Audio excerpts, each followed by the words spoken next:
आज ना शहर के शोर से जरा दूर निकलते हैं। फितरत के बीच खुली हवा में कुछ खास पकाने का इरादा है। सोचें जरा, लकड़ियों की धीमी आंच, हल्का हल्का धुआं। वाह, माहौल बन गया। और बन क्या रहा है? एक तो वो बड़ा वाला शाहकार किस्म का पापा बर्गर, समझे, बड़ों के लिए। अच्छा। और साथ में कुछ छोटे छोटे मजेदार से बर्गर, खास बच्चों के लिए। जंगल में दावत वाला माहौल है ना। बिल्कुल। बाहर खाना पकाने का तो अपना ही मजा है। वो जो लकड़ी जलने की खुशबू होती है ना, हाँ। वो भूख को और चमका देती है।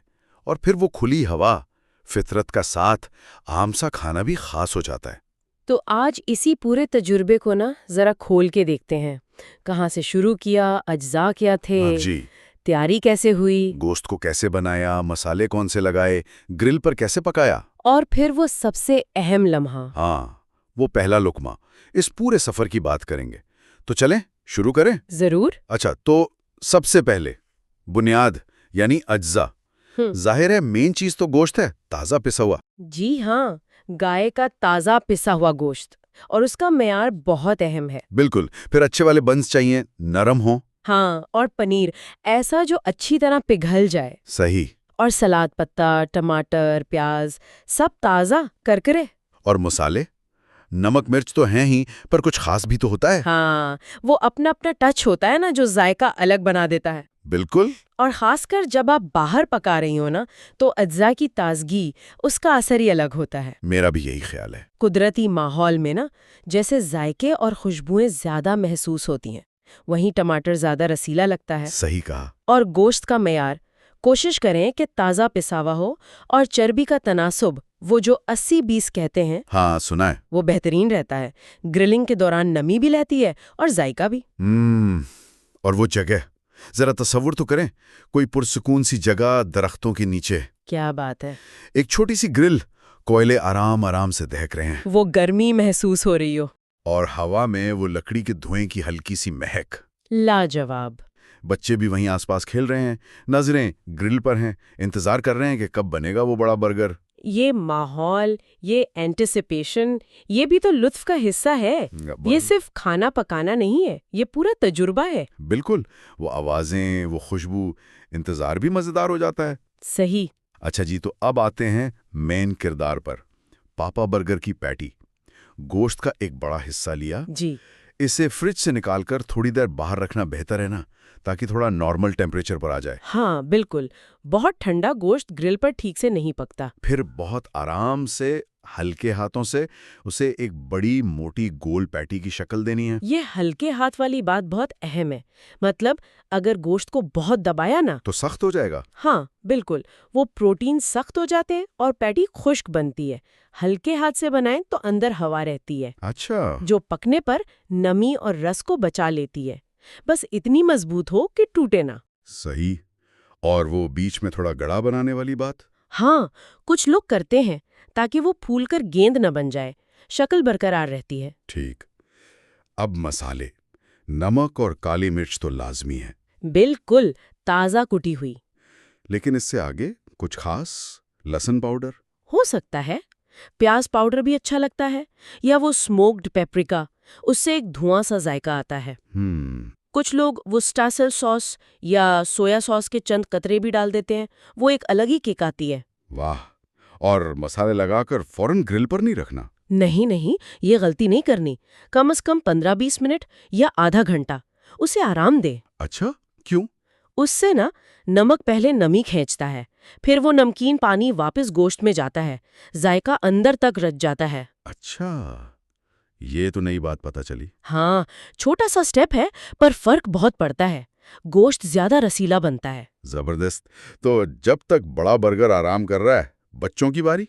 जी, नन्हे मेहमानों का भी तो ख्याल रखना है। तो गोश्त के छोटे हिस्से किए, उनकी पैटीज भी वैसे ही हल्के हाथ से। बिल्कुल, साइज उनकी भूख और हाथों के हिसाब से। और मसाले, वो थोड़े हल्के। हाँ, बेहतर है। नमक मिर्च कम, या शायद कोई हल्का मीठा सा मसाला जो बच्चों को पसंद आए।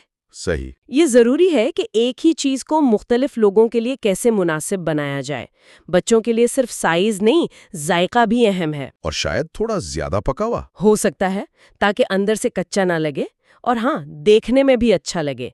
बच्चे तो आंखों से खाते हैं पहले। बिल्कुल। और उनके बंस का क्या?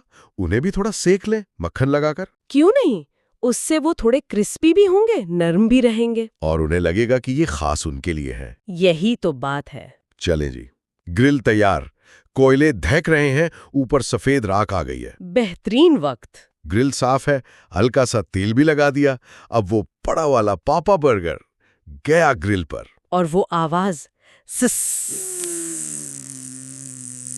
हाय, कानों में रस घोलती है। ये क्या होता है? ये गोश्त की सतह पर जो शुगर और एमिनो एसिड्स होते हैं ना, वो तेज आंच पर मिलकर सैकड़ों नए जायके बनाते हैं। वाह। और वही खूबसूरत गहरा रंग और क्रिस्पी तह बनती है, जिसे क्रस्ट कहते हैं। तो ये क्रस्ट बनानी है एक तरफ से पहले? कितनी देर? 3-4 मिनट? हाँ, तकरीबन। पैटी की मोटाई पर है। जब बन जाए तो एहतियात से पलट दें। ठीक है। दूसरी तरफ भी वैसी क्रस्ट बनानी है? जी। जब दोनों तरफ से सिक जाए, अब अंदर तक पकाना है, तो उसे साइड पर कर दें, कम गर्म जगह पर? बिल्कुल। इनडायरेक्ट हीट जिसे कहते हैं, या कोयले एक तरफ कर दें, उससे बाहर जलेगा नहीं और अंदर कच्चा नहीं रहेगा। ये टेम्परेचर कंट्रोल जरूरी है ना? बहुत ज्यादा, खास तौर पर इतनी मोटी पैटी के लिए। आप थर्मामीटर से अंदर का दर्जा हरारत भी देख सकते हैं। अच्छा। मीडियम के लिए तकरीबन 140-145 फ़ारेनहाइट। ठीक। और बच्चों वाली पैटीज, वो तो जल्दी हो जाएंगी? हाँ, वो पतली होती है ना, वो शायद डायरेक्ट हीट पर ही दोनों तरफ से पक जाएंगी। इस वक्त जो खुशबू उठ रही होती है ना, गोश्त की, चर्बी के टपकने की, धुएं की, ना काबिले यकीन। ये बंद किचन में कहाँ? यही तो असल मजा है बाहर पकाने का। ले जी, ग्रिलिंग हो गई। अब सबसे मजेदार काम, जोड़ना, असेंबलिंग। हाँ जी, पापा बर्गर के लिए बन को हल्का सा सेक लिया। जरूरी है ताकि सॉस से फौरन नरम ना पड़ जाए। नीचे वाले बन पर कोई खास सॉस, फिर वो पैटी जिस पर पनीर चमक रहा है। क्या मंजर है। फिर ऊपर तह दर तह सलाद पत्ता, टमाटर के कतले, प्याज के लच्छे, शायद थोड़े ग्रिल किए हुए प्याज। हाँ, और अचार या जलपेनो। और फिर ऊपर वाला बन एक टावर बन गया। हा हा हा हा हा। देखें, एक अच्छा बर्गर ना सिर्फ चीजें इकट्ठी करना नहीं है, ये जायकों और बनावटों का तवाज़ुन है। हर लुकमे में कुछ रसीला, कुछ क्रीमी, कुछ करकरा, कुछ खट्टा, कुछ मीठा नमकीन, सब मिलना चाहिए। सही का। हर चीज का अपना काम है, एक दूसरे को सहारा देते हैं। और बच्चों के बर्गर, उनके लिए सादगी? बिल्कुल। नरम बन, पनीर वाली पैटी, थोड़ा सा केचप, शायद एक आध सलाद पत्ता। ज्यादा भरेंगे तो गिरेगा। हाँ, उनसे संभाला नहीं जाएगा। साफ सुथरा, आसान सा हो। और जब आप उनको उनका अपना बर्गर देते हैं ना, आंखों में चमक आ जाती है। वही तो वो मंजर देखने वाला होता है। और जब दोनों एक साथ रखे हो, बड़ा वाला और छोटे वाला, क्या खूबसूरत लगता है। मेहनत वसूल। जी। और अब इंतजार खत्म। पहला लुकमा पापा बर्गर को दोनों हाथों से पकड़ा और ये गया मुंह में। वो क्रिस्पी तह, अंदर का रस, पिघलता पनीर, ताजा सब्जियां, नरम बन, उफ। ये सिर्फ जायका नहीं, ये एहसास है, इत्मीनान का, खालिस खुशी। और ये खुशी सिर्फ खाने की नहीं होती, ये उस पूरे अमल की होती है, खुली हवा में, अपनों के साथ। हाँ, वो मिलकर बांटने वाली बात। बिल्कुल, ये इज्तिमाई अमल, ये ताल्लुक, ये खाने के मजे को बढ़ा देता है। हाथ से कुछ बनाना और बांटना, बिल्कुल, उसकी खुशी ही अलग है। तो बस ये तजर्बा यहाँ मुकम्मल होता है। एक यादगार पापा बर्गर बन गया। वो खुशबुएं, वो यादें, ये हमेशा साथ रहती हैं। यही तो जिंदगी के छोटे छोटे कीमती लम्हात हैं। और ये हमें याद दिलाता है कि असल खुशियां अक्सर सादा चीजों में होती हैं। अच्छा खाना, अच्छी सोहबत, फितरत। सही। आजकल की तेज जिंदगी में ना, शायद हमें रुककर सोचना चाहिए कि हम अपनी रोजमर्रा जिंदगी में, चाहे वो फ्लैट की बालकनी ही क्यों ना हो, इस तरह की सादगी, ताल्लुक और कुछ बनाने की खुशी के छोटे लम्हे कैसे ला सकते हैं। ये वाकई सोचने वाली बात है।